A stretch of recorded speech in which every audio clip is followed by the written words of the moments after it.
Voice break कर रही है क्या? No sir. No sir. तो पैराबोला में आप लोग को पैराबोला के पार्ट्स के बारे में बताया गया था लास्ट क्लास में। जहां तक बताया गया था वहां तक क्लियर है सारा?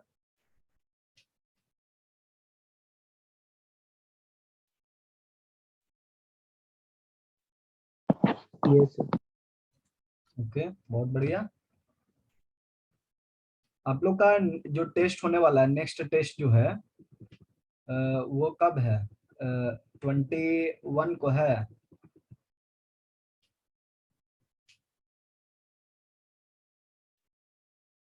सर 26 और 26 27 मार्च को है। को। एक तो 27 मार्च को है पैराबोला, राइट? और ये अभी करंट वाला जो टेस्ट है उसकी टॉपिक क्या है?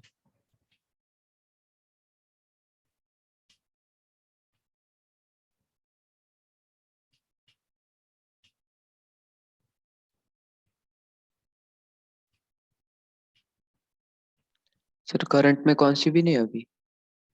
अभी कोई सी भी टॉपिक, कोई टेस्ट नहीं है? अच्छा ठीक है, बहुत बढ़िया। चलिए तब पैराबोला हम लोग कंटिन्यू कर सकते हैं। तो आज पैराबोला में हम लोग जैसा कि लास्ट क्लास में मैंने बोला था पैरामीट्रिक पॉइंट पढ़ेंगे। तो हाँ, फंक्शन 20 मार्च को है। तो उसके डाउट्स वगैरह हो चुके हैं आप लोग के फंक्शंस के?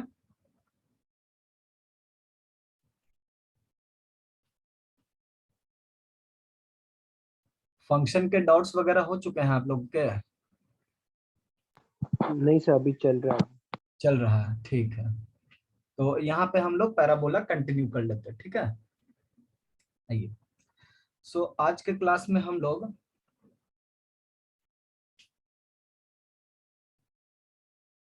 पोजीशन ऑफ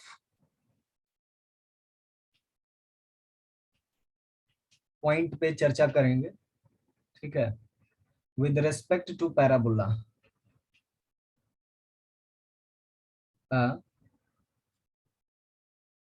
गिवन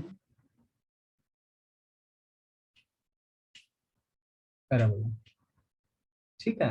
देखिए क्या है इसमें।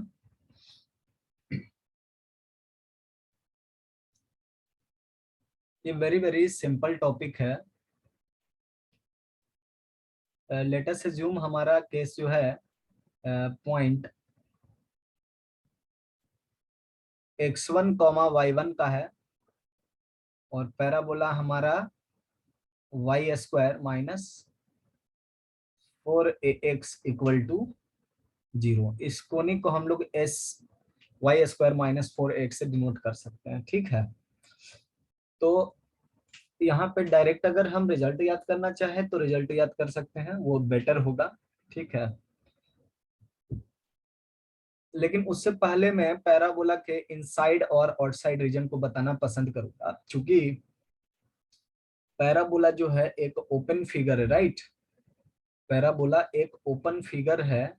तो हम किसको इंटीरियर कहते हैं, किसको एक्सटीरियर कहते हैं, ये क्लियर होना चाहिए। देखिए जिस पैराबोला की हम लोग बात कर रहे हैं वो है राइटवर्ड पैराबोला, सपोज कर लेते हैं।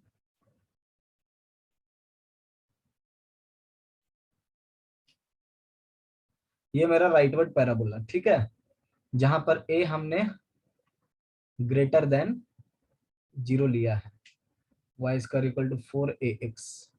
ए आपका ग्रेटर देन 0 है, ठीक है। तो पैराबोला का फोकस जिस रीजन में लाई करता है, इसको फोकस हम कह रहे हैं। इसकी कोऑर्डिनेट क्या होती है? ये जो गिवन पैराबोला है y square equal to 4ax, तो फोकस की कोऑर्डिनेट क्या होती है? a,0 a,0, ठीक है। तो a,0, तो यहाँ पे ये ध्यान रखना है कि किसी भी पैराबोला का, मतलब इसको मैं नोट में लिख देता हूं ताकि आपको आगे चल करके डिसीजन लेने में आसान पड़े। पैराबोला का एक रीजन वो है जिसमें फोकस है, दूसरा रीजन इसका बाउंड्री है और तीसरा रीजन इसके बाहर है, ठीक है। तो हम लोग बोलते हैं region containing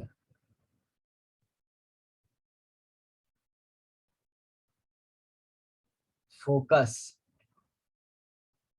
is said to be या treated to be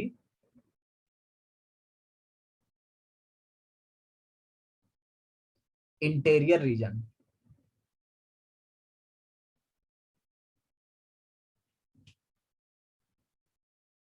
ठीक है, मतलब ये कंफ्यूजन नहीं रखना है, इसको कहा गया है, ठीक है। ये रीजन जो है आपका इंटीरियर रीजन है, ये पहले से बताया गया है। ये क्वेश्चन नहीं करना है कि ये इंटीरियर रीजन क्यों है, उसका भी जवाब है, लेकिन फिर भी मैं ये आपको बोलूंगा कि ये इंटीरियर रीजन है, इसको मानेंगे आप, ठीक है। और इसके बाहर, इस बाउंड्री के बाहर जो रीजन है वो आपका outer region of the parabola या एक्सटीरियर बोल सकते हैं।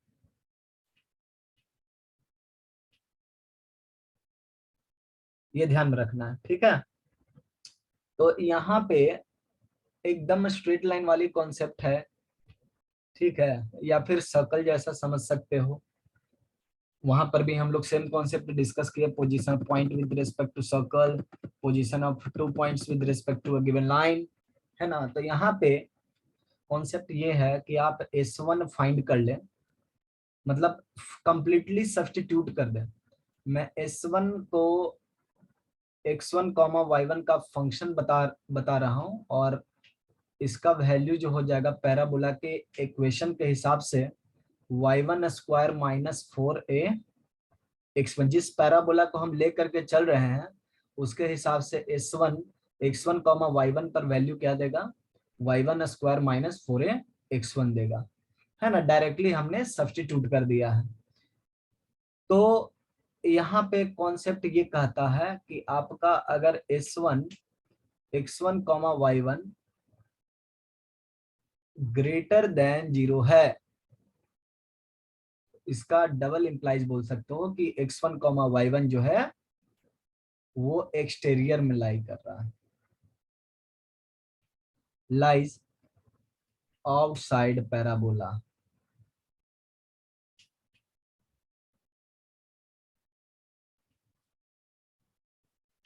और अगर S1 x1 y1 जो है इक्वल टू 0 है, इसका मतलब क्या है, point is on the parabola, is on the parabola. और S1 x1 y1 अगर हम पॉइंट लेते हैं और ये value less than equal to देता है, तो हम क्या कहेंगे कि x1 y1 is interior of the parabola,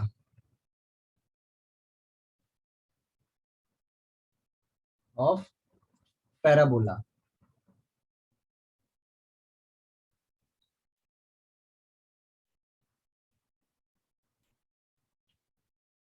ठीक है, तो अगर हम दूसरी पैराबोला लेते हैं, ठीक है, यहाँ पर a प्लस माइनस दोनों के लिए सेम सिचुएशन है, ठीक है। तो अगर मेरा पैराबोला चेंज हो गया, सपोज हम इस पैराबोला की बात कर रहे हैं कि अगर s मेरा एक्स स्क्वायर माइनस 4ay है, ठीक है, इक्वल टू 0, और पॉइंट मेरा फिर से x1 y1 है। तो यहाँ पर भी हम सेम कॉन्सेप्ट यूज करेंगे कि S1 x1 y1 अगर आपका ग्रेटर देन 0 है, ठीक है, इसका मतलब पॉइंट क्या है, P इज आउटसाइड, ठीक है। S1 x1 y1 equal to 0 है, तो इसका मतलब होगा कि P है इज ऑन द पैराबोला।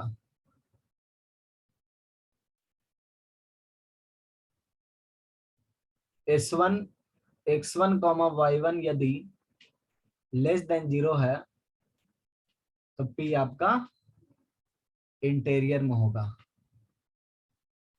अब देखिए क्या है कि पैराबोला का सिर्फ यही इक्वेशन नहीं है, पैराबोला का जनरल इक्वेशन भी होता है। ठीक है, मैं बताता हूँ कैसा जनरल इक्वेशन दिखाई पड़ेगा।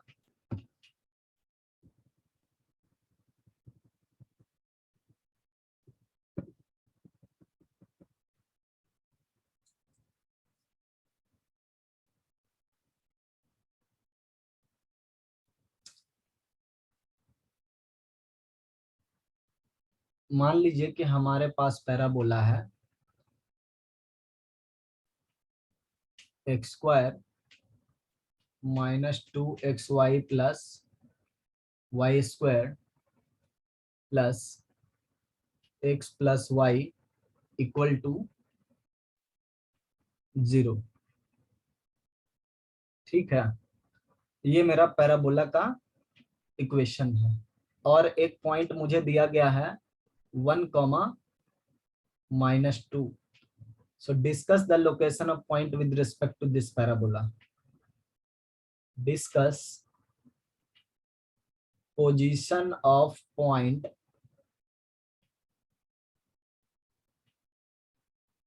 with respect to the given parabola.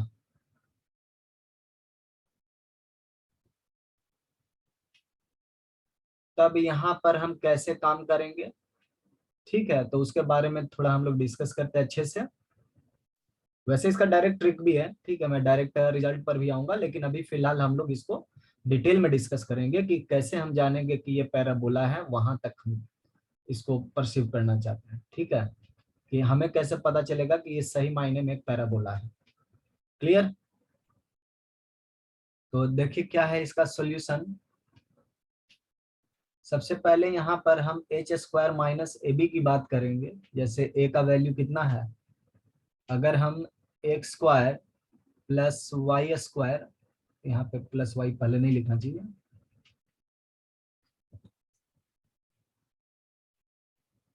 2xy plus y square x plus y equal to 0।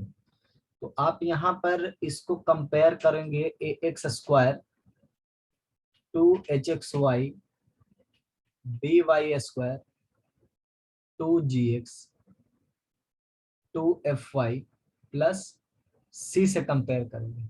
ठीक है, और यहाँ पे सबसे पहले आप straight line, pair of straight line की टेस्ट लगाएंगे, डेल्टा का वैल्यू टेस्ट करेंगे, a b c 2fgh minus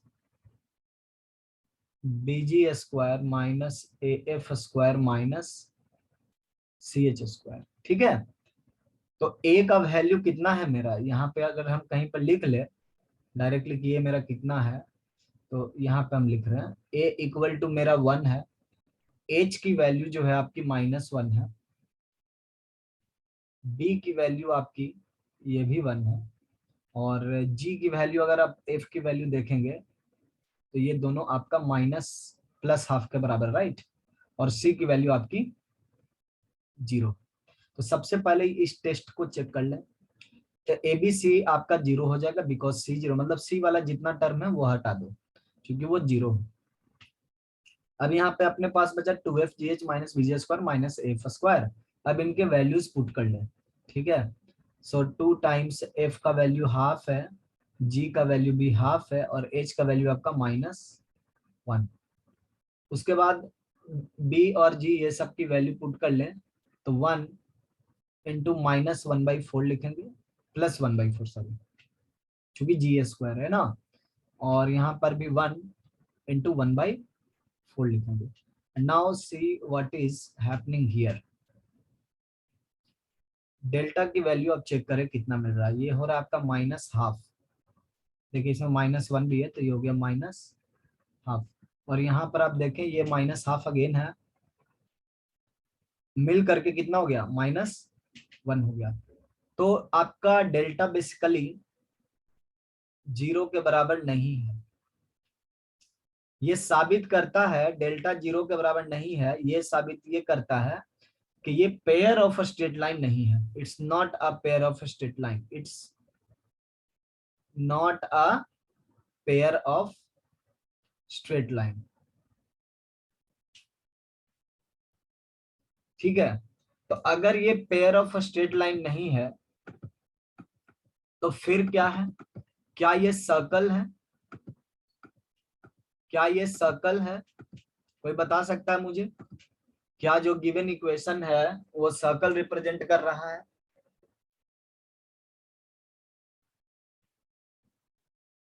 हम सर्कल के केस को कैसे एलिमिनेट करेंगे? What logic do we have in order to make this equation representing not a circle? Sir x y का कोएफिशिएंट 0 y रहना का चाहिए। कोएफिशिएंट आपका बिल्कुल एक्स वाई का कोएफिशिएंट यहाँ पे 0 नहीं है, अगर होता तब ये सर्कल होता। So it's not a circle as well, है ना। तो अगर हम यहाँ पे बात करें कि ये सर्कल नहीं है, पेयर ऑफ स्ट्रेट लाइन है, तो कहीं ना कहीं ये कोनिक सेक्शन है। सेकेंड डिग्री कर्व जितना भी होगा वो कोनिक सेक्शन होगा एट लास्ट में, या फिर कई बार कोई भी ऐसा सेट नहीं होगा। ठीक है, सो नाउ सेकेंड टेस्ट हम करेंगे यहाँ पर h square minus a b का। So h square minus a b क्या हमें दे रहा है? देखो तो -1 का whole square -1 into 1 which is equal to 0। H square minus a b जो है 0 के बराबर है, तो जहां पे आपका h square minus a b का वैल्यू 0 होता है वो कर्व कौन सा कर्व होता है? पैराबोला होता है। ठीक है, तो ये पैराबोला है, बढ़िया बात है, ये पैराबोला है, बहुत अच्छी बात है। अब हम यहाँ पे आते हैं कि ये पैराबोला है तो इसके स्ट्रक्चर क्या है। ठीक है, तो आप यहाँ पे देखो ध्यान से, h square minus a b equal to 0 का मतलब कि इसका सेकेंड डिग्री जो होगा, सेकेंड डिग्री टर्म जो होगा वो ऑलवेज परफेक्ट स्क्वायर होगा। सेकेंड डिग्री टर्म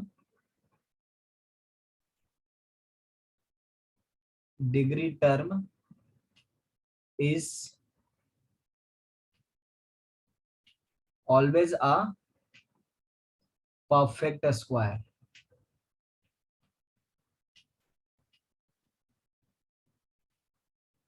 ठीक है, तो यहाँ पे आप देखिए क्या मिल रहा है आपको। यहाँ पे आप देख सकते हो कि सेकेंड डिग्री का टर्म आपका क्या बन रहा है? एक्स माइनस वाई का होल स्क्वायर बन रहा है, और बाकी जो सिंगल डिग्री का टर्म है उसको लिख लें। यहाँ पे अच्छी बात ये है, ठीक है, कि ये परफेक्ट स्क्वायर तो है, इसलिए क्योंकि h square minus a b 0 के बराबर है बेटा। जैसे ये क्वाड्रेटिक अगर हम लेते हैं, कंसीडर करते हैं, एक्स स्क्वायर माइनस या प्लस में 2hxy plus B y square है। ठीक है, तो इसका डिस्क्रिमिनांट क्या है? H square minus a b ही है ना इस क्वाड्रेटिक का डिस्क्रिमिनांट। डिस्क्रिमिनांट वैल्यू अगर हम 0 कर देंगे तो ये तो परफेक्ट स्क्वायर होना इसका जरूरी है ना। Yes sir. समझ गया है ना, तो इसीलिए ये परफेक्ट स्क्वायर होगा। अब देखिए क्या है, अब ध्यान से सुनोगे, ठीक है, बहुत अच्छा पॉइंट मैं बताने जा रहा हूं, इसको ध्यान से सुनना। तो यहाँ पे हम हमेशा क्या देखते हैं कि हमारे पास यहाँ पर एक लाइन रहेगा, मतलब इसको एक लाइन की तरह ट्रीट करना है, और यहाँ पे भी जो रिमेनिंग है इसको भी लाइन की तरह ही ट्रीट करना है, जो भी बच गया। तो यहाँ पे x माइनस वाई के होल स्क्वायर को आप लिख ले अच्छे से, और बाकी चीजों को आप राइट हैंड साइड में ले जा सकते हैं। ये आपका हो गया x plus y with negative sign. ठीक है, अब इस लाइन को यूनिट वेक्टर के फॉर्म में लिखना है, मतलब x और y दो कंपोनेंट है, इसको यूनिट वेक्टर बनाना है। मतलब दो कंपोनेंट है, मतलब डायरेक्शन बोल सकते हो कि x डायरेक्शन है और y डायरेक्शन है। ठीक है, इसको जो है किसी पॉइंट से डिस्टेंस के फॉर्म में लिखना है सबसे पहले आपको, और ये बन जाएगा x minus y divided by √2, मतलब यूनिट वेक्टर 1 और 1 आई कैप और 1 जे कैप माइनस में ना, तो इसको यूनिट वेक्टर बनाना है एडजस्टमेंट करके। मल्टीप्लाइड बाई 2, और यहाँ पे भी यूनिट वेक्टर ही क्रिएट करना है आपको। So minus √2 x plus y by √2। Clear? अब देखिए आपके पास क्या दिखाई पड़ रहा है, ध्यान से आप देख सकते हो, x minus y by √2 whole square equal to -1/√2 x plus y by √2। ठीक है, अब इस स्टेप के बाद हम लोग क्या करते हैं, कुछ क्लेम करते हैं। क्या क्लेम करते हैं वो हम लोग को बताना होगा। ठीक है, क्या क्लेम कर सकते हैं, देखिए किस तरह से हम लोग क्लेम करते हैं, समझने की बात है।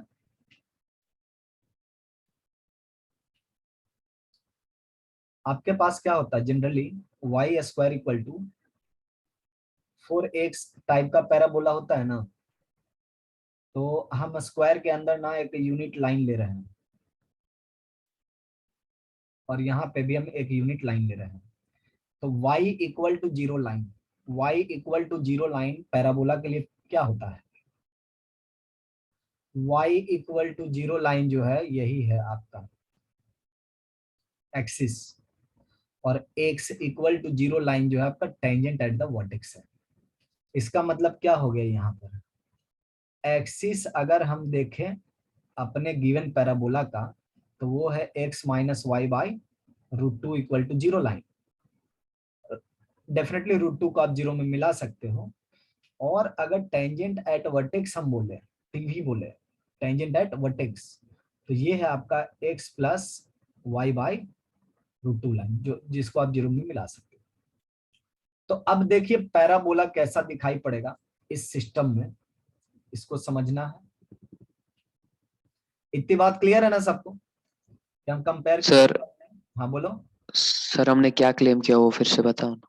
हाँ, मैंने ये क्लेम किया है कि हमारा जो पैराबोला का जो स्ट्रक्चर होता है, ठीक है, वो Y square equal to 4x होता है ना, और y क्या यस है, डिस्टेंस फ्रॉम कोऑर्डिनेट का डिस्टेंस होता है किससे।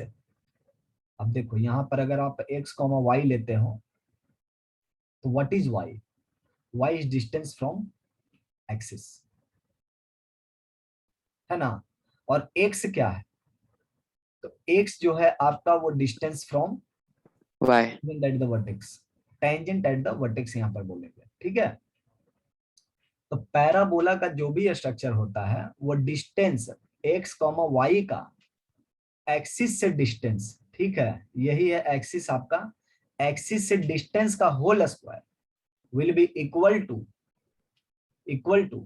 ठीक है, किससे, latus rectum times tangent at the vertex से डिस्टेंस। मतलब ये जो है किससे डिस्टेंस है, एक्सियल डिस्टेंस है ना, distance from axis whole square, distance from axis whole square equal to 4a times distance from tangent from line, tangent at vertex. कोई भी पैराबोला ना इसी स्ट्रक्चर का होता है। हमने बोला था कि स्टैंडर्ड पैराबोला सिंपल नहीं होता, वो बहुत कुछ डिनोट करता है। ठीक है, तो एक जो है हम लोग यहाँ पे एक मिराकल टाइप से डिनोशन नया समझा है। ठीक है, कि y square equal to 4x का ये भी एक मीनिंग निकाला जा सकता है। ठीक है, तो हम क्या समझ रहे हैं यहाँ पर कि एक्सिस जो है मेरा, चूंकि हम पैराबोला के स्ट्रक्चर को रिकॉग्नाइज किए हैं और ये पैराबोला है भी, है ना, तो हम इसको स्टैंडर्ड फॉर्म में नहीं तो नहीं ले जा पा रहे, लेकिन फिर भी इतनी अच्छी बात यह है कि हम इसको परफेक्ट स्क्वायर करने के बाद बहुत कुछ ऑब्जर्व कर रहे हैं कि ये जो परफेक्ट स्क्वायर आया है ये किसको डिनोट कर रहा है, distance of x y from axis. ठीक है, और ये जो x प्लस वाई बाई √2 है वो distance from tangent at the vertex. अब मैं कैसे बोल सकता हूँ कि सही में ये एक्सिस है और यही है tangent at the vertex, because they are perpendicular, because they are perpendicular. क्योंकि पैराबोला का जब भी टेंजेंट एट द वर्टेक्स होगा और जब भी एक्सिस होगा, दोनों आपस में क्या होंगे, परपेंडिकुलर होंगे ना। तो ये चीज यस यहाँ पे दिखाई पड़ना चाहिए। ऐसा रैंडम अगर कोई भी लाइन आ गया ना x प्लस वाई की जगह पर, तो हम उसको पैराबोला नहीं बोल पाएंगे। मतलब वो पैराबोला का एक्चुअल स्ट्रक्चर नहीं होगा, वो एक्चुअल आपको जो है टेंजेंट एट द वर्टेक्स नहीं मिलेगा। ठीक है, मतलब इसमें अगर 2 रहता, मान लीजिए कि यहाँ पर हम 2 एडजस्ट कर देते हैं, देखो ऊपर में x माइनस वाई का होल स्क्वायर, और क्वेश्चन में होता 2x plus y equal to 0, तो फिर मैं यहाँ पर 2x प्लस वाई में नहीं लिख सकता। ठीक है, मुझे जो भी एक्सिस दिखाना होगा और जो भी टेंजेंट एट द वर्टेक्स दिखाना होगा, दोनों को परपेंडिकुलर होना पड़ेगा। So there must be some adjustment then there. ठीक है, तो यहाँ पे आपका एक्सिस ऑफ पैराबोला डिफाइंड हो गया और टीवी जो हमने पता कर लिया कि x plus y equal to 0 line है। अब हम पैराबोला की अगर स्ट्रक्चर ड्रॉ करेंगे तो देखो क्या है, ये नॉर्मल आपका x और y इक्वल टू 0 लाइन है और x इक्वल टू 0 लाइन है। Now recognise this line, axis जो है आपका वो एक्सिस है 45 डिग्री पर रोटेटेड है ना, ये है आपका एक्सिस,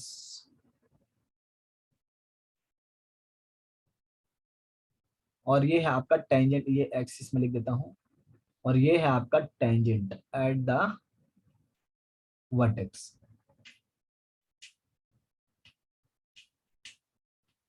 क्लियर? तो अब देखिए, एक्सिस और टीवी हमारे पास है, तो पैराबोला तो क्लियर नहीं है कि कौन सा होगा। इतने डेटा से तो हम 2 पैराबोला ड्रॉ कर सकते, राइट है कि नहीं? जितनी डेटा अपने पास है उससे तो हम 2 पैराबोला ले सकते हैं। एक हम ले सकते हैं पैराबोला ऊपर की तरफ जो ओपन हो रहा है, मतलब इस तरह से, जिसको बोल सकते हैं right word of the TV. ठीक है, और दूसरा पैराबोला हम ड्रॉ कर सकते हैं कि ये वाला हो सकता है, इस तरफ का। लेकिन इसमें से एक्चुअल कौन सा पैराबोला लेना है वो हम लोग को पता करना है। क्लियर? ठीक है, तो कैसे पता करेंगे कि कौन सा पैराबोला होगा, किस तरह से पता कर सकते हैं? तो आप यहाँ पर देख सकते हो कि अगर मेरा राइटवर्ड पैराबोला होगा तो उसका एक्स एक्सिस मतलब y इक्वल टू 0 लाइन पर ना 2 इंटरसेक्शन होगा और एक इंटरसेक्शन पॉजिटिव साइड होगा। ये ड्रॉ करने पर हमको पता चल रहा, मतलब एक क्लू यहाँ से हम निकाल सकते हैं। तो आप क्या कर सकते हो कि y की जगह पर ना आप 0 रख दो और देखो क्या मिल रहा है आपको। y की जगह पर 0 रखने पर आपको मिल रहा x square plus x equal to 0। तो एक एक्स का रूट देखिए, यहाँ पर y 0 रखेंगे तो हमको मिलेगा x square plus x equal to 0। तो देखिए, तो x बराबर एक 0 आ गया, x बराबर -1 आ गया। तो अब बताइए कौन सा पैराबोला होगा, राइट वर्ड ओपनिंग होगा या लेफ्ट वर्ड ओपनिंग होगा?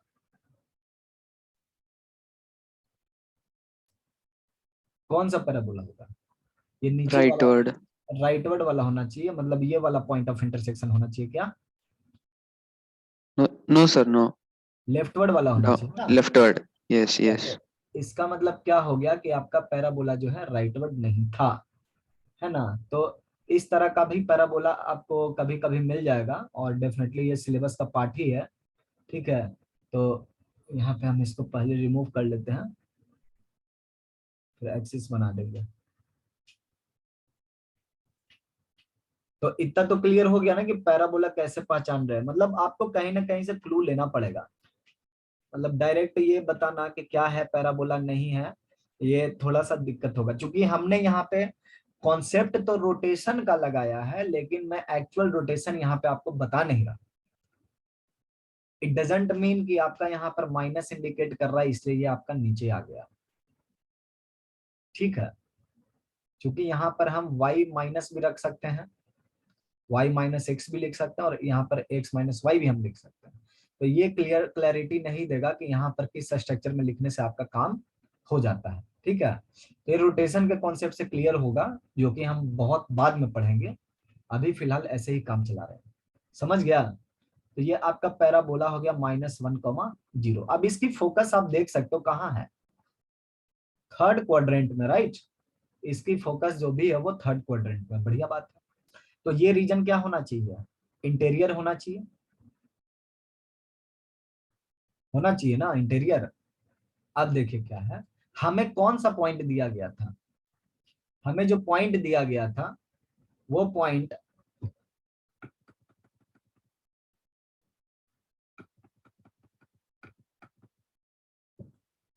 देखिए, हमारे पास जो पॉइंट दिया गया था वो है 1, -2, वो पॉइंट है 1, -2. So now check 1, -2. हमारे पास s क्या है, x माइनस वाई का होल स्क्वायर और x plus y equal to 0. तो S1 1, -2 चेक करिए कितना मिल रहा है आपको. ये हो गया 1 और -2, तो ये हो गया 9 और यहाँ पर हो गया -1 equal to greater than basically 0 आ रहा है, ग्रेटर देन 0 आ रहा है. तो आप ये बता सकते हो कि ये पॉइंट बाहर है या अंदर है.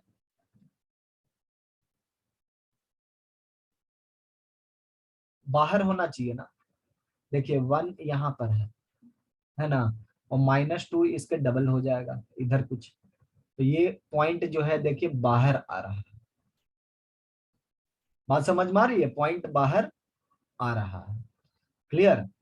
तो यहाँ पे हम ये आपको बताना चाह रहे हैं कि पैराबोला में सिंपली क्या करना है कि सेकेंड डिग्री टर्म को पॉजिटिव बना देना है. पोजीशन ऑफ पॉइंट पता करने के लिए यहाँ पर एक नया जो है हिंट मिल रहा है, make second degree term positive. ठीक है, सेकेंड डिग्री टर्म को पॉजिटिव बना दीजिए और उसके बाद उसमें पॉइंट सब्स्टिट्यूट करिए. अगर ग्रेटर देन 0 रिजल्ट आ रहा है तो हम पॉइंट को बाहर समझेंगे, अगर इक्वल टू 0 आ रहा है तब तो वहीं पर होगा, लेकिन लेस देन 0 होगा तो हम उसको इंटीरियर रीजन में समझेंगे. Is it clear to everybody? Yes sir. समझ गया ना. तो सेकेंड डिग्री टर्म यहाँ पर इंपॉर्टेंट है, सिर्फ सेकेंड डिग्री टर्म. क्लियर.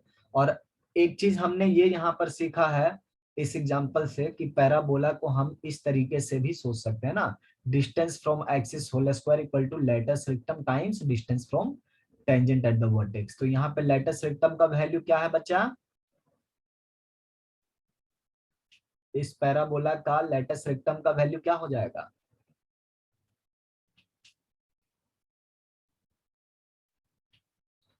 फोरे की जगह पर कौन सा नंबर आया है,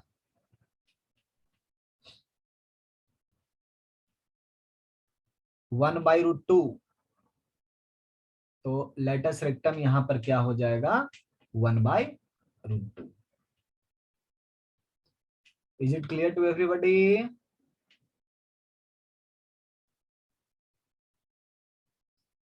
समझ में आया बच्चा?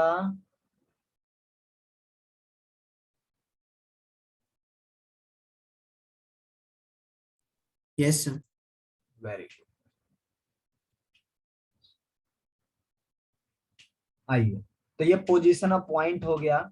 अब हम लोग उन पॉइंट्स पर थोड़ा स्पेशल फोकस करेंगे जो पॉइंट्स पैराबोला पर होते हैं, क्योंकि उन पॉइंट्स की जरूरत पड़ेगी. ये तो सिंपल एक कॉन्सेप्ट है, पोजीशन ऑफ पॉइंट पूछा जा सकता है, लेकिन हम उन पॉइंट्स पर फोकस करेंगे जो स्पेशली पैराबोला पर होते हैं. लेकिन उन पॉइंट्स को बताने के लिए मैं लाइन की सहारा लूंगा ताकि हम लोग डायरेक्ट जो है अपने मकसद में कामयाब हो जाए.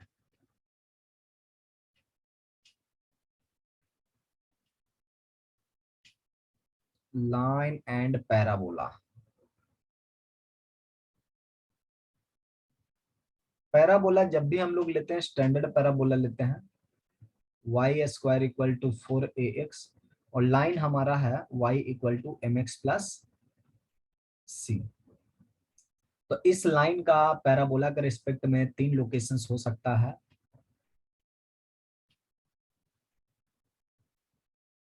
या तो लाइन पैराबोला को 2 पॉइंट्स पे इंटरसेक्ट कर जाएगी, या तो लाइन पैराबोला को टच करती हुई जाएगी, या तो लाइन पैराबोला से इंटरेक्ट नहीं करेगी. ठीक है, मतलब ये इंटरसेक्टिंग पोजीशन हो गया, ये आपका टेंजेंट पोजीशन हो गया, और ये आपका neither tangent nor intersect, neither position हो गया। ठीक है, तो जैसे सर्कल में हम काम किए थे, इस लाइन को सर्कल के साथ सॉल्व किए थे, यहाँ पर भी हम इस लाइन को सर्कल के साथ सॉल्व करेंगे। तो y की जगह पर mx प्लस सी रखेंगे, whole square minus 4ax equal to 0। और यहाँ पे आप देख सकते हो एक क्वाड्रेटिक का फॉर्मेशन हो रहा है, M square x square 2cmx, मतलब यहाँ पे आप 2x कॉमन कर सकते हो और यहाँ पे लिख सकते हो cm माइनस 2a, और बाकी आपका क्या हो गया प्लस सी स्क्वायर हो गया, बराबर। और अब इस क्वाड्रेटिक को आप क्लेम कर सकते हो ना, अगर ये क्वाड्रेटिक का दो रियल रूट हुआ इसका मतलब इंटरसेक्टिंग पोजीशन होगा, आइडेंटिकल रूट हुआ इसका मतलब टेंजेंट पोजीशन हो गया, और कोई भी रियल रूट नहीं होगा तो ये नीदर पोजीशन हो गया, राइट। तो यहाँ पे हम इसका डेल्टा चेक कर लेते हैं, और डेल्टा यहाँ पे कितना मिल रहा है 4 times cm square, cm minus 2a का होल स्क्वायर माइनस 4 कॉमन कर लिए ना, तो 4 और यहाँ से भी 4, तो ये हो जाएगा सी स्क्वायर एम स्क्वायर। तो यहाँ पे आप देख सकते हो सिंपल, ये भी परफेक्ट स्क्वायर है, ये भी परफेक्ट स्क्वायर है, तो एक बार प्लस होगा और एक बार माइनस होगा। तो सबसे पहले हम प्लस करके लिखेंगे 2cm माइनस 2a, और दूसरी बार हम माइनस करके लिखेंगे तो माइनस 2a, और यहाँ पे आप कॉमन कर सकते हो 16a और a माइनस सी। ठीक है, तो ये ऐसे याद रखने वाली कोई कंडीशन नहीं है, हम लोग सिर्फ ये याद रखेंगे कंडीशन ऑफ टेंजेंसी क्या है। कंडीशन ऑफ टेंजेंसी मतलब कोई y equal to mx plus c के फॉर्म में लाइन है तो उसकी टेंजेंसी की कंडीशन है जब d इक्वल टू 0 होगा, which is c equal to a by m। ये आपकी कंडीशन फॉर टेंजेंसी हो गई। मतलब आपकी लाइन जो टेंजेंट है जिसका स्लोप m है, टेंजेंट है जिसका स्लोप क्या है m है, तो इसकी y इंटरसेप्ट जो होगी वो y square equal to 4x के लिए a बाई m के इक्वल होगी। तो ये आपका एक जनरल टेंजेंट का काम कर रहा है। ये किसका काम कर रहा है? जनरल टेंजेंट का काम कर रहा है। जनरल टेंजेंट मतलब पैराबोला में अगर टेंजेंट आपको लेने की जरूरत पड़ी तो आप डायरेक्ट ना इस लाइन को सिलेक्ट कर सकते हो। क्लियर? अब ये जो लाइन है, ये जो टेंजेंट लाइन है, ये टेंजेंट लाइन पैराबोला को कहां पे टच करती है? पॉइंट ऑफ कांटेक्ट क्या है इसका? Point of contact. तो अगर हम पॉइंट ऑफ कांटेक्ट की बात करें तो यहाँ पे आप देख सकते हो कि इस क्वाड्रेटिक में cm की वैल्यू कितनी है? a के बराबर है, तो ये हो जाएगा आपका माइनस a, मतलब माइनस 2ax। ठीक है, तो क्वाड्रेटिक का रूट क्या होता है? माइनस b बाई 2a होता है ना जब इक्वल होता है। तो अगर हमारे पास क्वाड्रेटिक आ गया है x square m square minus 2ax और प्लस c की जगह पर आप सिंपल लिख सकते हो a square by m square. तो ये क्वाड्रेटिक का रूट जो होता है माइनस b बाई 2a के बराबर होता है, मतलब ये x का जो कोएफिशिएंट है उसमें 2 से डिवाइड करना, निगेटिव लगाना और a से डिवाइड करना, मतलब फर्स्ट कोएफिशिएंट, मतलब a बाई एम स्क्वायर, यही x वैल्यू है सिर्फ। ठीक है, तो यहाँ पर a by m square x value, y value अगर फाइंड करोगे आप तो y वैल्यू आपको कहाँ से मिलेगा? लाइन से मिल जाएगा, और लाइन से मिल जाएगा y वैल्यू आपको, या पैराबोला में भी रख सकते हो देखो, लेकिन प्लस माइनस मिल रहा है। लाइन में हमको सिर्फ प्लस या माइनस जो भी मिलेगा एक मिलेगा, तो हम लाइन का सहारा लेंगे। ठीक है, और लाइन में आपको मिल जाएगा 2a अपॉन m। तो ये जो पॉइंट ऑफ कांटेक्ट है वो पैराबोला का पॉइंट है ना, ये जो पॉइंट ऑफ कांटेक्ट है ये पैराबोला का पॉइंट है, मतलब पैराबोला का रैंडम कोई भी पॉइंट होगा, डिफरेंट लाइन डिफरेंट टेंजेंट के लिए डिफरेंट पॉइंट ऑफ कांटेक्ट है। तो इसको हम क्या कह रहे हैं कि ये पॉइंट ऑफ कांटेक्ट जो है या पॉइंट ऑन द पैराबोला जो है वो एम वैल्यू पर डिपेंड कर रहा है। ये किस पे डिपेंड कर रहा है? एम वैल्यू पे डिपेंड कर रहा है। इसका मतलब एम क्या हो गया इसके लिए? वेरिएबल हो गया। Different m different point of contact, तो हम इसको क्या कहेंगे? पैरामीट्रिक पॉइंट कहेंगे। Parametric point on parabola. ठीक है, वो क्या है स्ट्रक्चर इसका? a by m square comma 2a by m. लेकिन चूंकि डिनोमिनेटर में है, बहुत अच्छा नहीं लगता है देखने में कि इतना खराब सा पॉइंट क्यों हम रखें। इस वजह से हम क्या करेंगे, यहाँ पर एटी स्क्वायर कॉमा 280 टाइप से दिखा सकते हैं पॉइंट को। फायदा क्या है? फायदा यह है कि यहाँ पे एम आप कभी इंफिनिटी नहीं रख सकते हो, क्योंकि लाइन का स्लोप कभी भी अनडिफाइंड नहीं हो सकता है। तो अगर m इंफिनिटी नहीं होगा, a 0 के बराबर नहीं है, तो यहाँ पे ओरिजिन छूट जा रहा है ना। ओरिजिन इसलिए छूटा है कि हम जिस टेंजेंट लाइन की बात कर रहे हैं ना, उसकी स्लोप डिफाइंड है। लेकिन यहाँ पे टेंजेंट एट द वर्टेक्स, जिस पॉइंट ऑफ कांटेक्ट पर टेंजेंट एट द वर्टेक्स है, उसकी स्लोप मतलब ओरिजिन पर जो टेंजेंट है उसकी स्लोप क्या आ रही है? अनडिफाइंड आ रही है, x इक्वल टू 0 लाइन है। इसीलिए ओरिजिन इस पैरामीट्रिक पॉइंट से हम रिप्रेजेंट नहीं कर सकते, है ना। तो एक रीजन ये भी हो जाता है कि ओरिजिन को रिप्रेजेंट करने के लिए अगर हम 80 स्क्वायर कॉमा 280 लिखें तो वो ज्यादा बेटर दिखाई पड़ेगा। क्लियर? तो ये आपका पैरामीट्रिक पॉइंट हो गया 80 स्क्वायर कॉमा 280, मतलब Y square equal to 4x। जब भी आप पैराबोला लोगे Y square equal to 4x, तो इसका पैरामीट्रिक पॉइंट आपको साथ में ध्यान रखना है 80 स्क्वायर कॉमा 280। ठीक है, और इसमें थोड़ा बहुत उतार चढ़ाव होता रहता है। मैं पैराबोला में चेंज करूंगा तो डेफिनेटली पैरामीट्रिक पॉइंट चेंज हो जाएगा, है ना। तो आप पैराबोला भी चेंज करके देख सकते हो कि उसमें क्या क्या पैरामीट्रिक पॉइंट होगा। जैसे कि अगर मेरा parabola y square equal to -4ax है, ठीक है, तो मेरा पैरामीट्रिक पॉइंट क्या हो जाएगा? x में निगेटिव लगाना होगा और आपका y में भी निगेटिव लगा दीजिएगा, इससे काम आसान होगा। ठीक है, मतलब x में जरूरी से निगेटिव लगाना, ये नेसेसरी नहीं है, लेकिन निगेटिव लगा दोगे तो थोड़ा अच्छा रहेगा। समझ गए? आपका पैराबोला अगर x square equal to 4ax है, तो यहाँ पर x और y क्या हो गया? इंटरचेंज हो गया। तो यहाँ पर पैरामीटर आप लिख सकते हैं 280 कॉमा 80 स्क्वायर। और जब parabola x square equal to -4ay है, तो वहां पे पैरामीट्रिक स्ट्रक्चर लिख सकते हैं -280 -80 स्क्वायर। ठीक है, तो ये पैरामीटर आपको याद रखना। और शिफ्टेड पैराबोला के लिए आप समझ चुके हो, जैसे सर्कल में हम काम किए थे वैसे यहाँ पर भी काम कर सकते हैं। ठीक है, सो मैं एक एग्जांपल लिखता हूँ शिफ्टेड के लिए। सिंपली y माइनस बीटा अगर मेरा पैराबोला है equal to 4ax minus alpha, तो यहाँ पे पैरामीट्रिक पॉइंट जो हो जाएगा आपका 80 square plus alpha comma 280 plus beta. ठीक है, ये पैरामीट्रिक पॉइंट हो जाएगा। समझ गए आप लोग? यहाँ तक क्लियर है?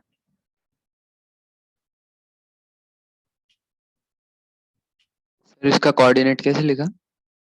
एक्स का कोऑर्डिनेट देखो क्या है, एक्स माइनस अल्फा है ना यहाँ पर, तो 80 स्क्वायर प्लस अल्फा लिखेंगे तो ये बेसिकली किसका काम कर रहा है? 80 स्क्वायर का काम कर रहा है। ठीक है, और 280 प्लस बीटा लिखेंगे तो यहाँ पे बीटा बीटा कैंसिल होकर के किसका काम करेगा? 280 का होल स्क्वायर काम करेगा। मतलब इसी स्ट्रक्चर से हम हेल्प लेकर के नया स्ट्रक्चर क्रिएट किया है। शिफ्ट किया गया है पैराबोला को। कितना शिफ्ट किया गया? अल्फा कॉमा बीटा शिफ्ट किया गया, तो जनरल पॉइंट भी तो शिफ्ट होगा ना। Yes sir. Very good. देखिए इसका कुछ एग्जांपल कर लेते हैं ना, पैरामीट्रिक पॉइंट का कुछ कुछ एग्जांपल करेंगे तो और थोड़ा अच्छा फील होगा। अब जैसे ही आप पैरामीट्रिक पॉइंट डिफाइन कर चुके हैं, तो हम लोग कॉर्ड ऑफ द पैराबोला पर जा सकते हैं कि दो पॉइंट को ज्वाइन करने वाला कॉर्ड का इक्वेशन क्या हो जाएगा।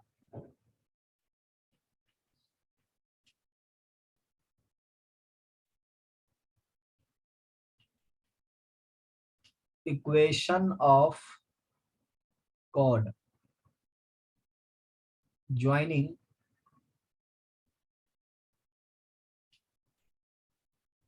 2 points of parabola। जनरली हम जितना भी अभी काम करेंगे टी स्ट्रक्चर में, टी पैरामीटर में, वो सारा काम जो होगा y square equal to 4x के लिए होता है, ठीक है। दूसरे पैराबोला में हम लोग इसी से रेफरेंस लेकर के काम करते हैं और उसकी थोड़ी सी प्रैक्टिस भी करनी पड़ती है।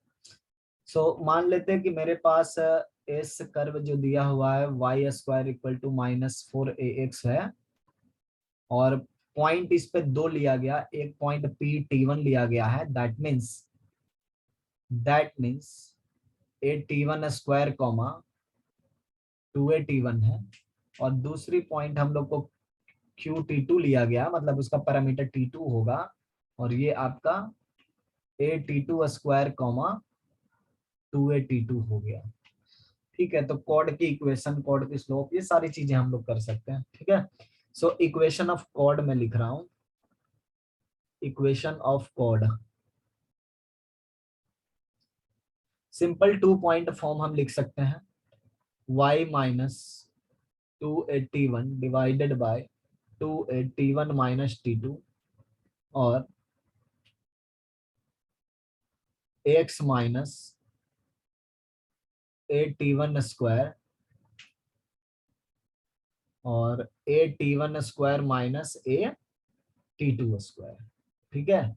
तो यहाँ पे आप देख सकते हो, इसको सिंप्लीफाई आप करोगे ना, जैसे a से a कट गया, इसका जो है एक फैक्टर इसको काट दिया, तो यहाँ पे क्या मिला आपको, t1 प्लस t2 मिल गया। तो आप क्रॉस मल्टीप्लाई कर दिए तो आपको मिल गया, 2 को इधर ले गए, इसको क्रॉस मल्टीप्लाई कर दिए तो y into t1 plus t2 आपको मिल गया, और minus 2a t1 times t1 plus t2 मिल गया, और यहाँ पर आपको मिल गया 2x minus 2a t1 square, है ना। तो आप देखें यहाँ पर कुछ कैंसिल आउट भी हो रहा है, 2a t1 स्क्वायर ना कैंसिल आउट हो रहा है, so t1 plus t2 y equal to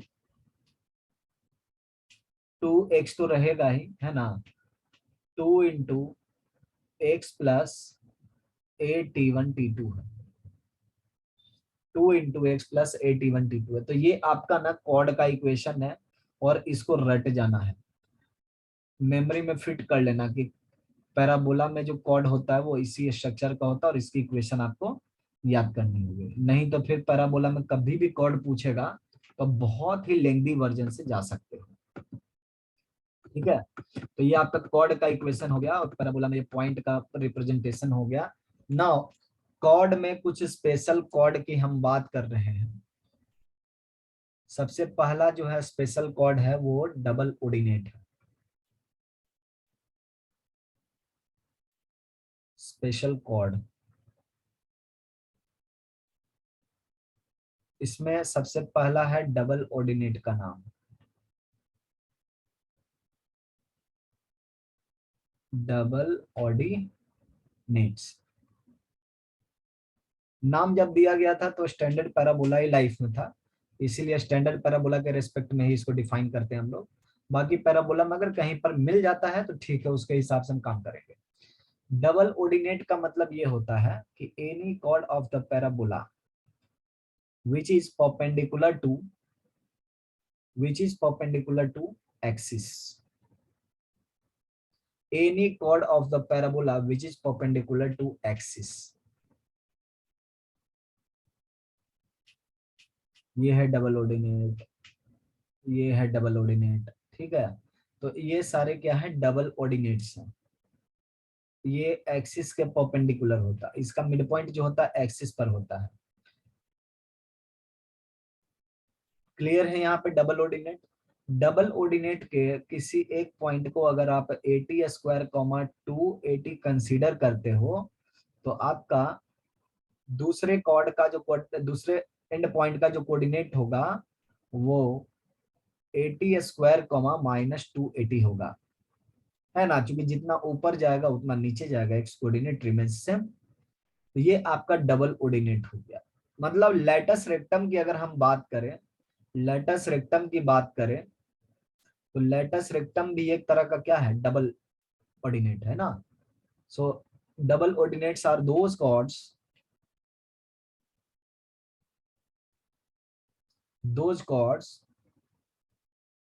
which are perpendicular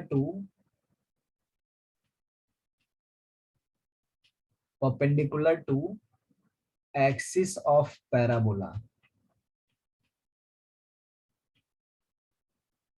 ठीक है, ये ध्यान में रखना है। यहां तक क्लियर है सबको? Yes, sir.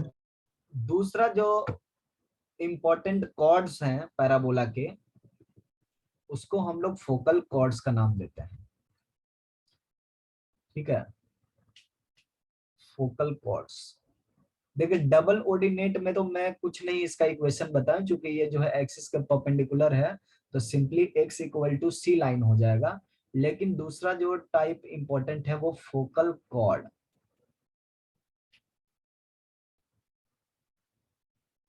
तो ये पैराबोला के वो कॉर्ड्स हैं, कॉर्ड्स passing through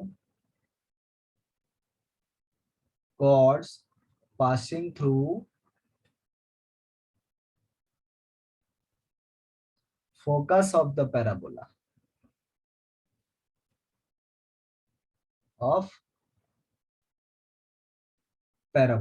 ठीक है, मतलब वैसा कॉर्ड जो पैराबोला के फोकस से पास कर रहा हो। लेटेस्ट से ये मेरा फोकस है, तो इससे पास करने वाले बहुत सारे कॉर्ड्स हैं, तो इनमें से किसी भी एक कॉर्ड को हम क्या कह सकते हैं, फोकल कॉर्ड बोल सकते हैं। किसी भी एक को, हर एक को बेसिकली फोकल कॉर्ड बोलेंगे।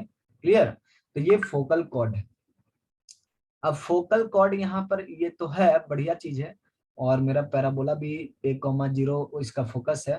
तो ए पॉइंट का कोऑर्डिनेट अगर हम 81 स्क्वायर, 81 छोड़ो, 80 स्क्वायर कॉमा 280 रखते हैं। अगर हम ए का मतलब वन एंड का कोऑर्डिनेट है ना, coordinate of one and, coordinate of one and, coordinate of one and अगर आपका 80 स्क्वायर कॉमा, वेरी बहुत ही परफेक्ट ऑब्जर्व किए हो शाश्वत, लेटस रेक्टम भी एक तरह का फोकल कॉर्ड है। डबल ऑर्डिनेट तो है और फोकल कॉर्ड भी है, बहुत अच्छा। ठीक है, अब देखिए मैं क्या बोल रहा हूं कि अगर आपका coordinate of one end of focal cord 80 square comma 280 है, ठीक है, तो हम दूसरा एंड को भी पता कर सकते हैं, दूसरे एंड को भी हम पता कर सकते हैं। जैसे हम मान लेते हैं, let us suppose other and, let other end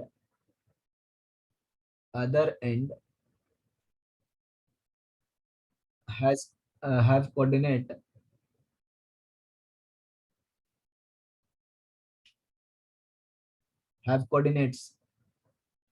a t2 square comma 2a t2, मान लिया है ना। तो आप ये बताइए कि ए बी का इक्वेशन क्या हो जाएगा। अभी अभी हमने पढ़ा है, t plus t2 times y equal to 2 into x plus a t into t2। ये मेरा ए बी का इक्वेशन हो गया, जो हम कॉर्ड का इक्वेशन ऊपर सीखे थे, है ना। देख ऊपर देख लीजिए, आपको भी दिख जाएगा, यस सर। है ना, सेम इक्वेशन है। ठीक है, तो लेकिन इस इक्वेशन में ये कहीं पर नहीं है कि ये फोकस से पास कर रहा है, लेकिन मेरी जरूरत है ना, मैं इसको फोकल कोड बोल रहा हूं। अगर मेरा ए बी मेरा फोकल कोड है, तो ये इक्वेशन में फोकस सेटिस्फाई करेगा, है ना। Since a b is focal कोड, तो हम क्या करेंगे, फोकस इसमें रख देंगे 0, तो ये टर्म तो खत्म। तो यहाँ पर क्या बन गया, ए, है ना। तो हमको मिल गया है 0 equal to 2 times a plus a t into t2, that is t2 equal to -1/t। मिला? ए कॉमन करके हटा दो, 1 plus T1 T2 equal to 0। So T2 मिल गया हमें। इसका मतलब हम जो सेकेंड पॉइंट मान रहे हैं ना, वो तो हम डायरेक्ट इससे हिंट लेकर के लिख सकते थे, मतलब उसी पे डिपेंड कर रहा है, उसके पैरामीटर पर डिपेंड कर रहा है। सो parameter of second coordinates depend on the parameter of first and point. मतलब इस केस में हम ये बोल रहे हैं कि अगर मेरा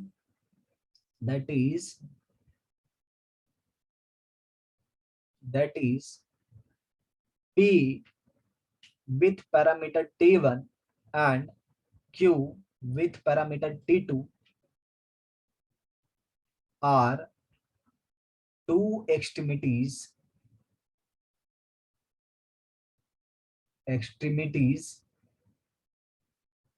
of a focal chord then T1 into T2 equal to कितना रहा, -1 ना, -1। Converse is also true and vice versa. तो ये आपका फोकल कॉर्ड का खासियत है कि T1 T2 इक्वल टू -1 होता है। यहां तक सबको क्लियर है बच्चा? Yes, sir. Very good. तो फोकल कॉर्ड काफी इंपॉर्टेंट टॉपिक है पैराबोला का, वेरी वेरी इंपॉर्टेंट टॉपिक, ठीक है। इससे रिलेटेड कई सारी प्रॉपर्टीज होती हैं, वो सारी। अब देखिए यहाँ पर फोकल कॉर्ड हम पढ़ चुके हैं, तो without delay I can say about TS transformation again. ठीक है, यहाँ पे टीएस ट्रांसफॉर्मेशन जैसे सर्कल में हम पढ़े थे वैसे ही यहाँ पर भी है, उसको फॉलो करेंगे सब कुछ आपको हाथ लगता जाएगा।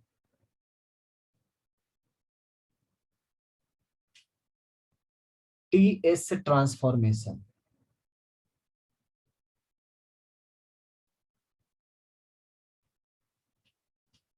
टीएस ट्रांसफॉर्मेशन, टीएस ट्रांसफॉर्मेशन क्या कहता है?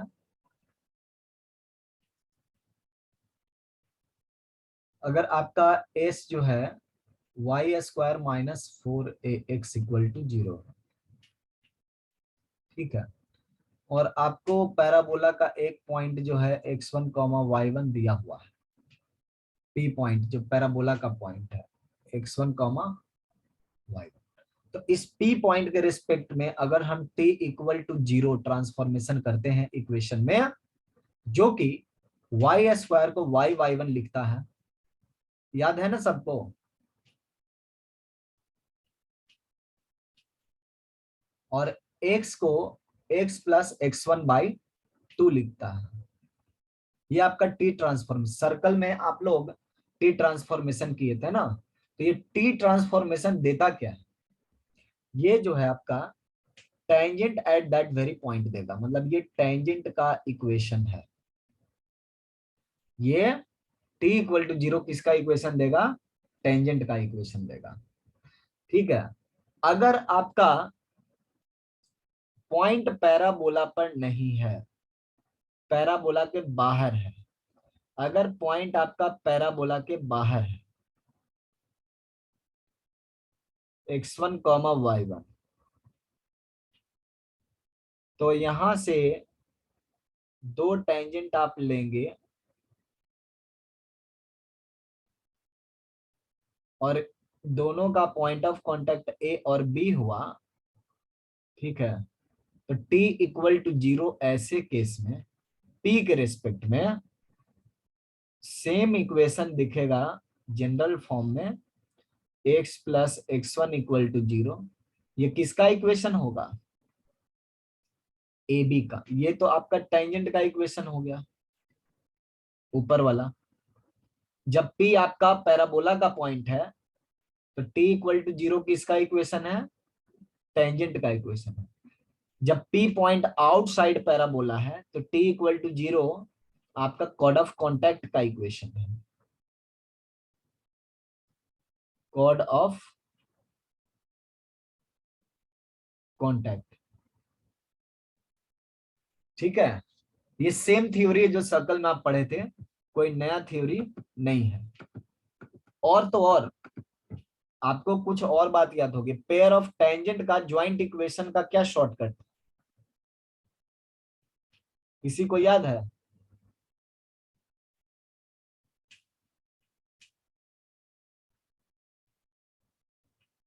कोई बच्चा जिसको याद हो पेयर ऑफ टेंजेंट्स का इक्वेशन?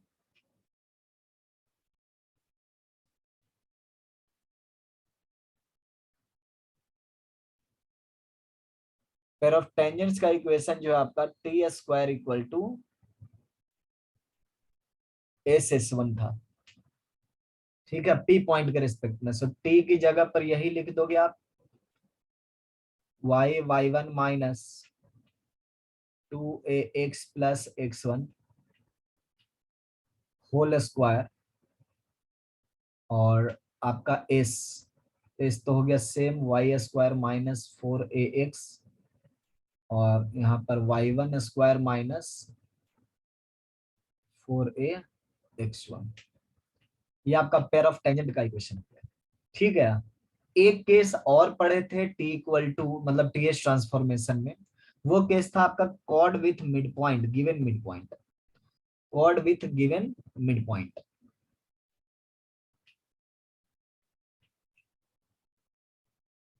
मतलब अगर ये हमारा पैराबोला है, बड़ा खराब सा लाइन खींच रहा हूं मैं,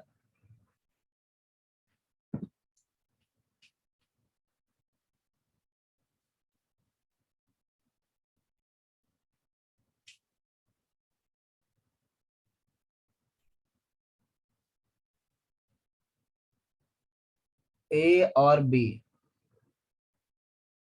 बहुत बढ़िया बच्चा, T equal to S one है ना।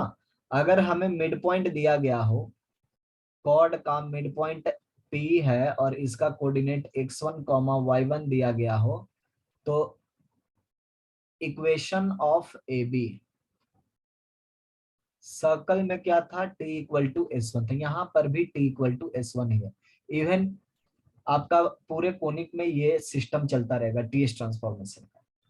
ठीक है, सो ये हो गया y y one minus 2ax plus x1 और y1 स्क्वायर माइनस 4ax1। तो यही आपका क्या हो गया, chord with given mid point. Clear? तो ये शॉर्टकट तो सबको याद ही है, एक दो न्यूमेरिकल पे छोटे छोटे कर लेते हैं तो क्लियर रहेगा, है ना। अब हम लोग थ्योरी आज बहुत पढ़ लिए है ना, अब एक दो न्यूमेरिकल जो भी है उनको डिस्कस करते हैं।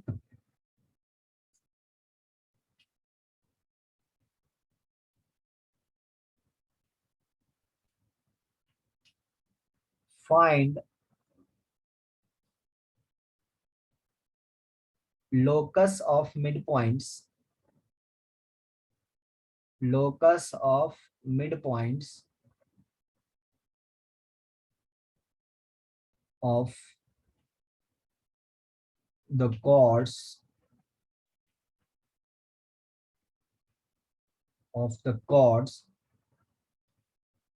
of parabola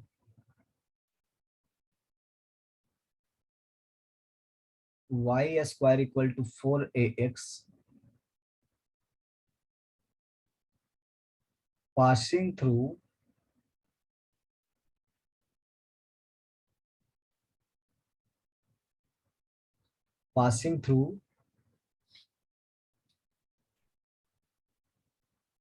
alpha comma beta. उन सारे कॉर्ड्स का मिड पॉइंट का लोकस फाइंड करना है जो अल्फा कॉमा बीटा से पास करते हैं, जो अल्फा कॉमा बीटा से पास करते हैं। तो हम क्या करेंगे, यहाँ पे हम एक दिखा देते हैं कि कैसा कॉर्ड है ताकि आपको भी क्लैरिटी रहे। अल्फा कॉमा बीटा कहीं पर भी हो सकता है, सो मैं सपोज कर रहा हूँ कि ये मेरा जो है अल्फा कॉमा बीटा पॉइंट है, और इससे आप दुनिया भर का कॉर्ड ले सकते हो।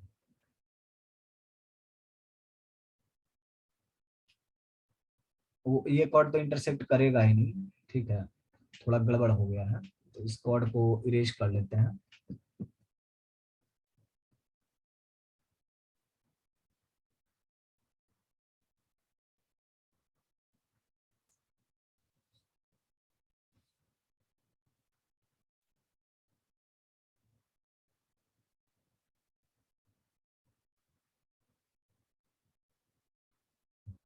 ठीक है, इरेज हो गया।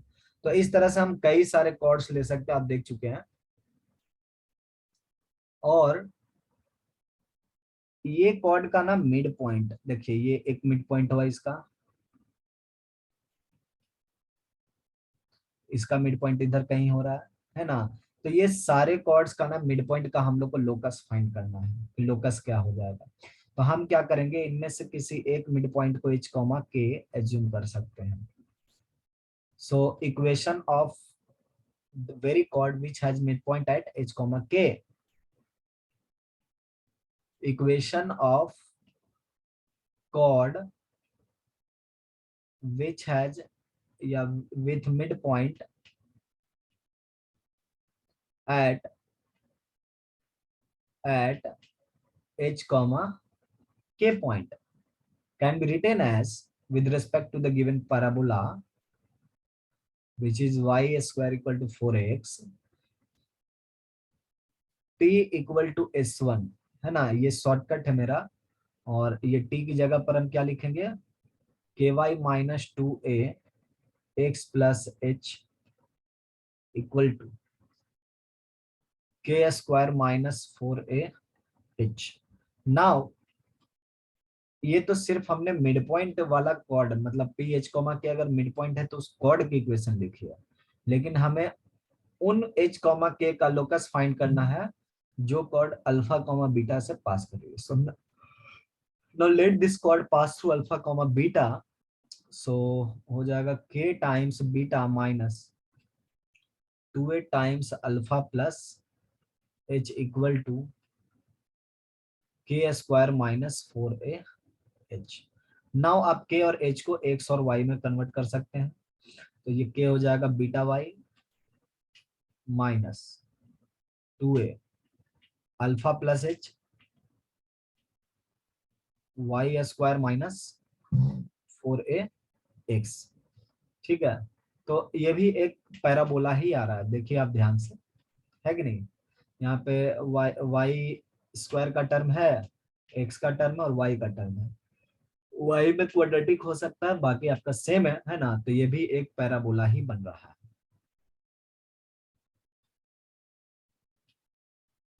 क्लियर, तो ये भी एक पैराबोला बन रहा है। इसी तरीके से और भी हम सवाल लेंगे धीरे धीरे, है ना, और उनको डिस्कस करेंगे।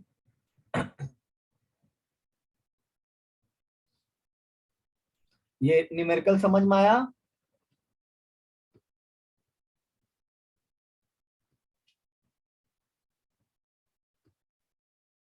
Very good.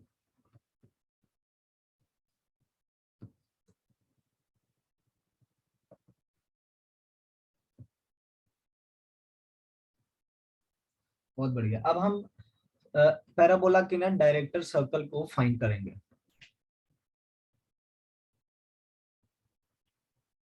Director circle of parabola.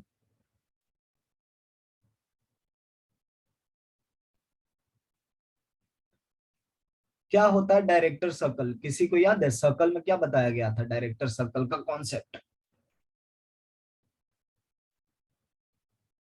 किसी बच्चे को डायरेक्टर सर्कल का कॉन्सेप्ट याद है?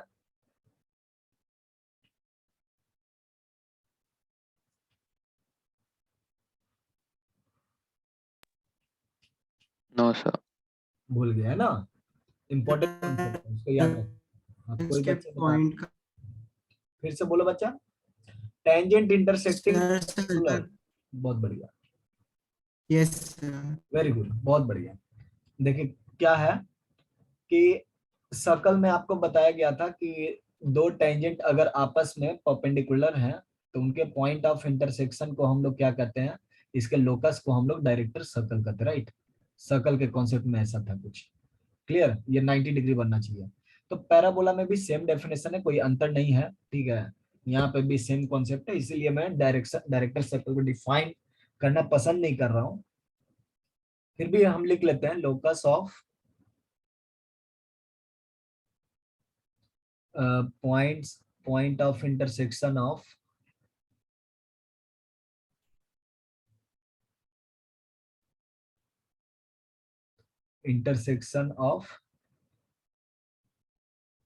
To perpendicular tangents.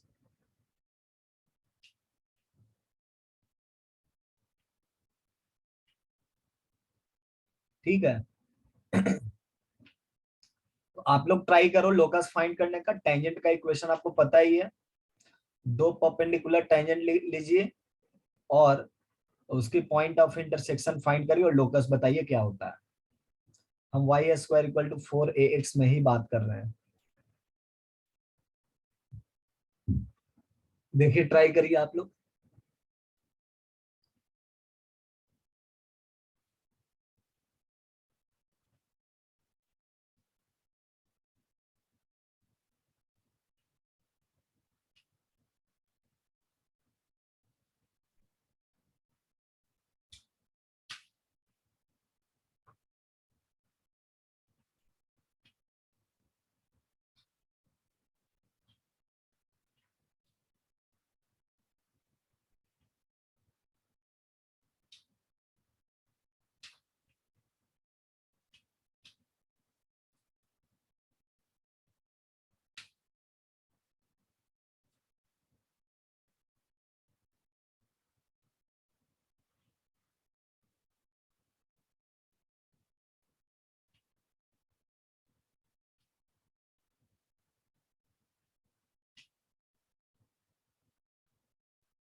देखिए क्या है,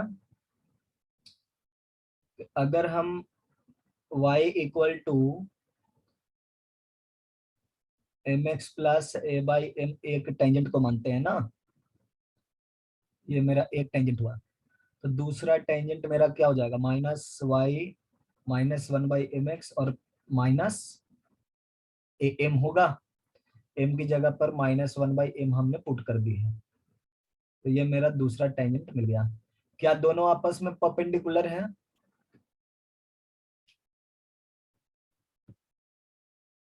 देखो क्या दोनों टेंजेंट आपस में परपेंडिकुलर है?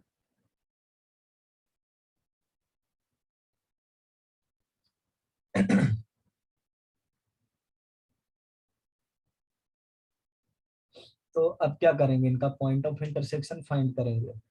सबसे पहले हम क्या कर रहे हैं, सबट्रैक्ट करके x फाइंड कर लेते हैं। यहाँ पर मिल रहा है 0 और यहाँ पर m plus 1/m times x, और यहाँ पर मिल रहा है a कॉमन कर लेना होगा और m प्लस 1/m। तो ये तो कैंसिल आउट हो गया इन जनरल, तो हमें क्या मिला, x plus a equal to 0। तो x बराबर आपको क्या मिल गया, -a मिल गया। ये तो डायरेक्ट्रिक्स हो गया है ना, ये Yes, आपका sir. देखिए ये डायरेक्ट्रिक्स हो गया, और यही लोकस है। क्यों लोकस है वो मैं बता रहा हूँ, इसलिए कि ये पॉइंट का वो रिलेशन है जिसमें आपका जो एज्यूम्ड वेरिएबल था m इज मिसिंग, इसीलिए क्या हो गया, ये लोकस हो गया। मतलब एक ऐसा रिलेशन हमें कोऑर्डिनेट का चाहिए होता है जिसमें मेरा वेरिएबल मौजूद नहीं हो, वो अब्सेंट हो। यहाँ पर m अब्सेंट है, इसीलिए इसको क्या कहेंगे, लोकस कह डालेंगे। तो बेसिकली पैराबोला का डायरेक्टर सर्कल कौन हुआ, डायरेक्ट्रिक्स हो गया ना, ये ध्यान में रखना है। डायरेक्ट्रिक्स हो गया इसका पैराबोला का डायरेक्टर सर्कल। अब एक सवाल मैं आपसे अगर पूछूंगा तो बहुत ही सिंपल सा क्वेश्चन होगा, आप देखिएगा जवाब दे करके।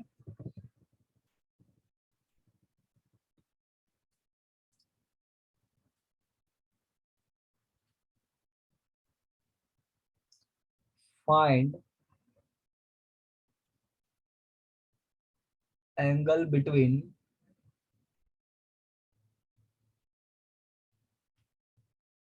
Tangents to parabola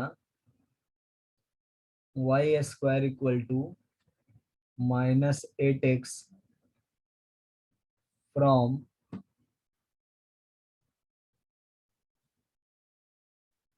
2,7।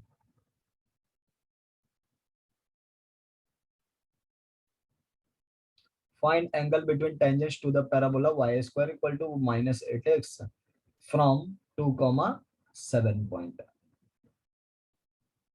क्या होगा आप ही लोग बताओ।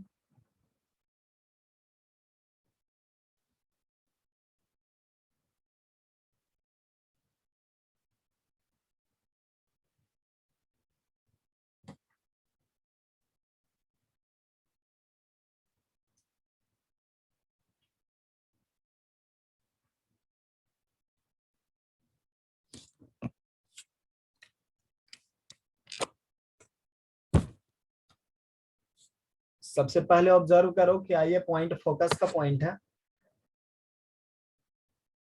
अगर था रही है, अरे अभी जस्ट क्लास लो रही है, 5 मिनट में खत्म हुई तो। हाँ मैं सही है, 5 मिनट में क्लास खत्म होता, ठीक। ना नहीं नहीं हुआ, ठीक।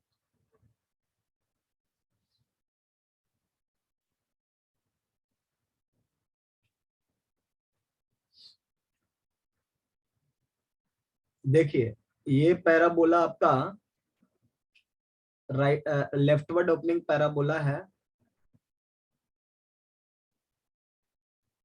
और इसका फोकस जो है -2,0 है। तो इसका डायरेक्ट्रिक्स जो है x इक्वल टू 2 लाइन है, और ये P पॉइंट जो है इसी डायरेक्ट्रिक्स पर का पॉइंट है।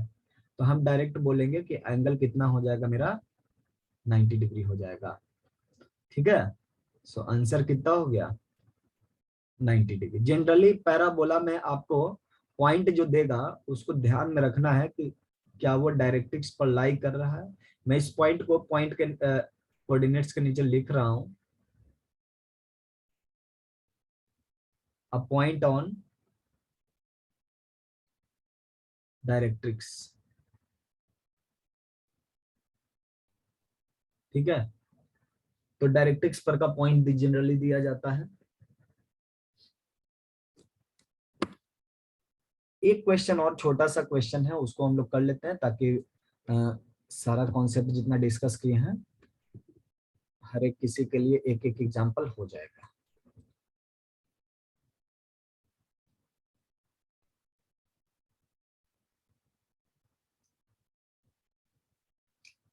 If Lx plus My plus n equal to 0 is a tangent to y square equal to 4ax, then find a relation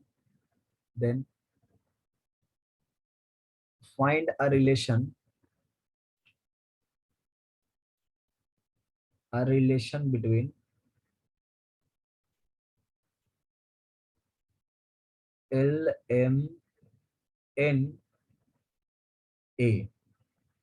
ठीक है, मतलब L M N में क्या है कि जनरल रिलेशन होगा, हो सकता है उसमें M मिसिंग हो, N मिसिंग हो, ये सब ठीक है, बट ये रिलेशन फाइंड करनी है।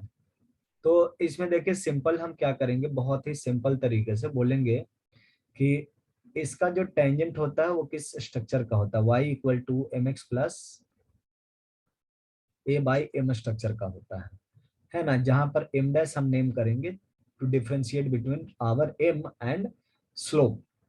ठीक है, तो यहाँ पे आपका रिलेशन सिंपल होता है कि slope times y intercept must be equal to 1/4 of lattice rectum. So what is our slope here? Minus L by m. What is y intercept here? Minus n by L. कितना होगा? m ना, minus n by m. Very good. Equal to a. That means nl equal to am square.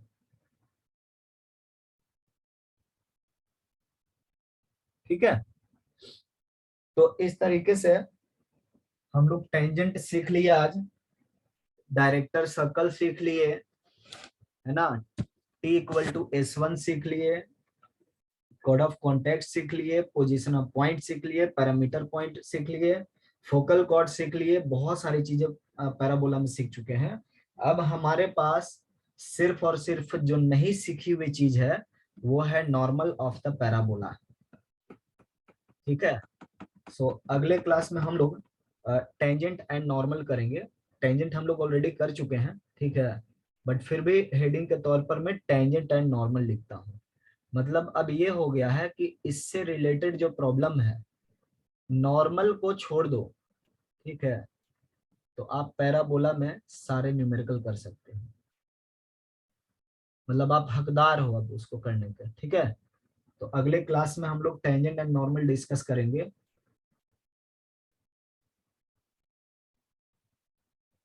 आज इतना ही है, और home assignment में आप लोग पैराबोला जितना कंप्लीट कर सकते हो करते जाओ, क्योंकि मैक्सिमम सवाल आपको सिंपल जो है बेसिक स्ट्रक्चर पर मिलते हैं। पैराबोला आपका अगले क्लास में खत्म हो जाएगा, ठीक है, नेक्स्ट क्लास में पैराबोला को हम खत्म कर देंगे। इसलिए आप लोग भी इसको करते जाओ, इसके न्यूमेरिकल को लगाते जाओ, क्योंकि पैराबोला खत्म होने में टाइम नहीं लगा, और अगला जो टॉपिक है इलिप्स हाइपरबोला, वो सब भी खत्म होने में बहुत ज्यादा टाइम नहीं लगा। ठीक है, तो आप लोग अपने एंड से पूरा मेहनत करते जाओ, और सिलेबस में भी अपने एंड से जितना अच्छे तरीके से हो सकता है वो कर रहा हूँ। Okay, have a nice day. Yes. Yes, sir. हाँ, happy Holi everybody, enjoy. Happy Holi, sir. Happy Holi, sir. Very good, Thank you, sir. Bye, sir. Bye bye. Bye, sir. Thank you, sir. Bye.